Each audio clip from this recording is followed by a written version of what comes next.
पदी नियुक्ती झाल्याबद्दल मी आमचे उद्धवजी साहेब यांचं मी आभार व्यक्त करतो. खरं म्हणजे युवा सेने जिल्हा प्रमुख ही जबाबदारी या कणकवली विधानसभेची माझ्यावरती गेली 2-3 वर्ष आहे आणि 2-3 वर्षात मी प्रामाणिकपणे एक काम करण्याचा प्रयत्न या ठिकाणी केलेला आहे.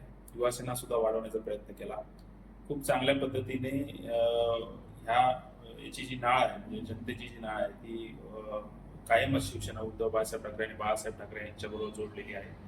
आणि येत्या काळात तुम्हाला दिसेल की चांगल्या पद्धतीने पक्ष वाढवताना, कारण ज्या विधानसभा प्रमुख या पदाची जबाबदारी दिल्यानंतर तिथले पदाधिकारी नेमणं, नवीन पदाधिकारींना संधी देणं, कारण युवा सुद्धा बरेच जण या संघटनेमध्ये येण्यास इच्छुक आहेत. त्यामुळे चांगल्या पदाधिकाऱ्यांना पद देणं आणि त्यांच्याकडनं काम करून घेणं ही जबाबदारी आमच्यावरती आहे.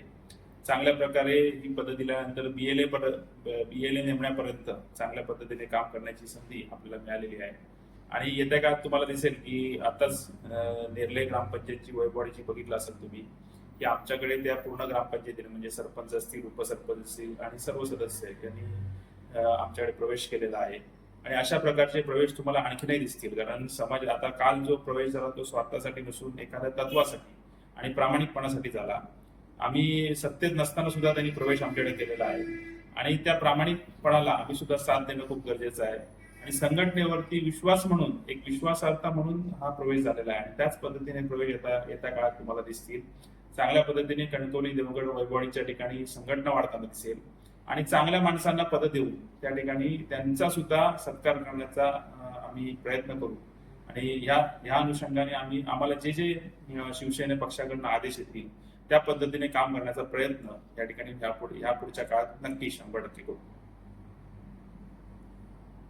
काय ध्येय धोरण घेऊन तुम्ही आता ध्येय धोरण शिवसेना पक्ष देईल त्याच ध्येय धोरणाने आम्ही जाणार आहोत.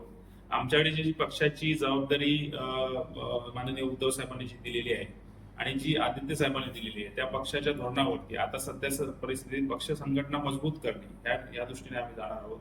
तुम्हाला येत्या काळात दिसतंय की भाजप विरोधी एक देशभरामध्ये एक लाट निर्माण होण्याची चिन्ह या ठिकाणी सुरू झालेलं आहे आणि त्या दृष्टीने पूर्ण महाविकास आघाडी असेल, इंडिया आघाडी असेल काम करताना दिसत आहे.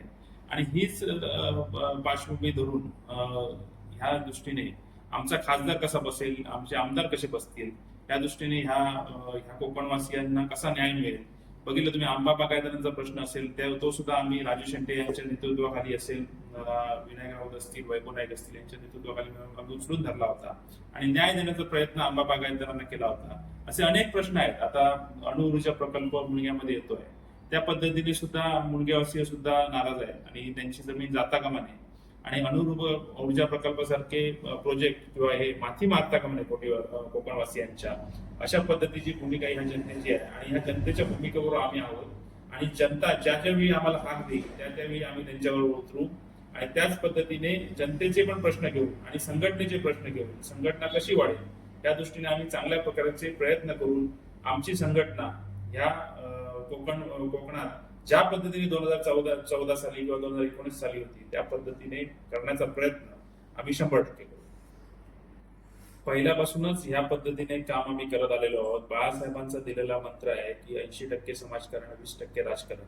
याच पद्धतीने आम्ही काम करत आलो आहोत. तुम्ही बघितलं असेल की आम्ही प्रत्येक मुद्दे जे जनसामान्यातले मुद्दे आहेत ते जनसामान्यातले मुद्दे घेऊन आम्ही या ठिकाणी संघटनेचं काम करतोय.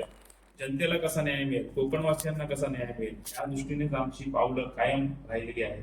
आणि त्याच दृष्टीने संघटनात्मक काम म्हणजे त्याच दृष्टीने जे लोकांना पाहिजे, जे जनतेला पाहिजे त्या दृष्टीने संघटनात्मक काम आपण करण्याचा प्रयत्न करत आहोत. येत्या काळात चांगल्या लोकांना संधी देण्याचं काम पण आम्ही करतोय. समाजातले चांगले लोक आमच्या संघटनेमध्ये सामील होतील हे पुढच्या काळात तुम्हाला येत्या काळात दिसेल. आणि ज्यांची समाजामध्ये पद आहे, एखादी समाजामध्ये पद असते आणि राजकारणामध्ये सुद्धा पद असते, अशा लोकांचे प्रवेश घेतील. आज जे प्रवेश दुसरीकडे जात आहेत त्यांची पद काय राहिली आहे या समाजामध्ये आणि राजकारणामध्ये हे तुम्हाला माहिती आहे. असे प्रवेश 100% त्यांच्याकडे करतायत. पण जे लोक आमच्याकडे येतील ते चांगले लोक येतील, चांगल्या पद्धतीचे लोक येतील आणि चांगल्या मार्गाने आम्ही ही संघटना वाढवण्याचं काम 100% करू. सिंधुदुर्गाचा विकास कुठल्याला वाटण्यापेक्षा पालकमंत्री हे अपयशी ठरलेले आहेत. त्यांच्या भावनेच ह्याला दुजोरा दिलेला आहे. त्यांची कुठचे प्रकल्प चालू आहेत हा खरा म्हणजे प्रश्न आहे. येत्या काळात तुम्ही फेरफोडीचा प्रकल्प बघितला जो विजयदुर्ग पर्यंत मुंबई विजयदुर्ग ही फेरी बोट होती जी सुरू केलेली होती, ती चालली आहे का? ती खरं म्हणजे परवडणारी होती का? हा प्रश्न होता. आंबा बागायतदारांना काय न्याय मिळाला? ह्याच मंत्र्यांनी येऊन त्या आंबा बागायतदारांच्या सभेमध्ये सांगितलं होतं की आम्ही 100% न्याय देऊ, परत ह्यांना रस्त्यावर उतरायला लागतं का म्हणे. त्या आंबा बागायतदारांना आजपर्यंत न्याय मिळाला काय? त्यांनी औषध विक्रीच्या पैशासाठी काल सुद्धा त्यांनी प्रेस घेतलेली आहे, त्यांना न्याय मिळालाय का? असे अनेक प्रश्न आहेत. आता काल जो प्रवेश झाला तो एखादा ठेकेदार कशा पद्धतीने काम करतात, मनमानी करतात, त्याच्या विरोधातला रोष होता. म्हणून या ठिकाणी काल जो स्वाभिमान त्यांनी बाळगला त्याच्यामुळे नेरले ग्रामपंचायतचा प्रवेश झाला. म्हणजे अशा पद्धतीची काम ह्या सिंधुदुर्ग जिल्ह्यात पूर्ण जिल्ह्यात चालू आहे. ड्रग्सचा तुम्ही बघितला असाल की अवैध धंदे ह्यांची पोलखोल त्यांच्याच भावाने केलेली आहे. त्यामुळे ह्या जिल्ह्यामध्ये जे पालकमंत्री पद जे सांभाळायला पाहिजे होतं त्या पद्धतीने सांभाळलं जात नाहीये. त्यामुळेच लोकांचा रोष या ठिकाणी आहे. ही कशी पण सत्ता वापरायची, प्रशासकीय दबाव आणून काही दबाव आणून सत्ता वापरायची आणि जिल्हा परिषदचे उमेदवार पाठी घ्यायची, अशा पण पद्धतीने काम करत आहे. पण लोकांमध्ये ही नाराजी आहे. एखाद्या उमेदवाराला 40-40 लाख रुपये जिल्हा परिषदला घेऊन सुद्धा उमेदवारी मागे घेण्याचं काम या जनतेने केलं. आताच बाळा माने यांचं उदाहरण घ्या तुम्ही. त्यांनी सुद्धा कशा पद्धतीने फॉर्म मागे घेतला हे लोकांना जनतेला माहिती आहे. अशा पद्धतीने दडपशाही करून जर